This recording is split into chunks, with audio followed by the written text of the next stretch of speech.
Hello, thanks for joining us this lunchtime. The government has announced a review into how compensation payments are awarded to child sexual grooming victims.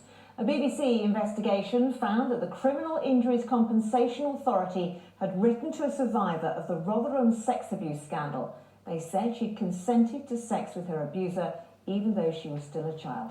Amy Garcia has the story.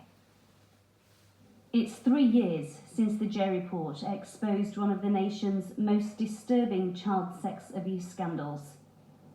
It wasn't just the scale and the depravity of the offences that was so sickening. It was the way in which the authorities turned a blind eye to what was going on.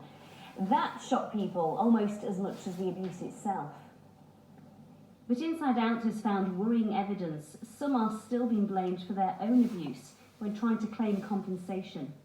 A government body that rules on payouts appears to have claimed children can consent to sex with adults.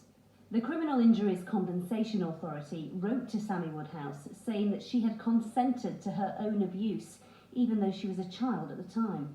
I keep hearing a lot of we've learnt lessons. If an adult can privately think that it's a child's fault for being abused, beaten, raped, abducted, I think you're in the wrong job.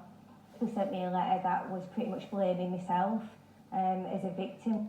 Utterly shocked by the notion that decision makers in a government organisation can consider that 14 and 15-year-old girls can consent to sex with adults.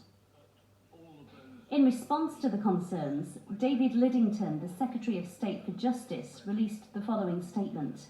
CICA has decided to mount an urgent re-examination of its own internal guidelines, in particular to make sure that there is no risk that a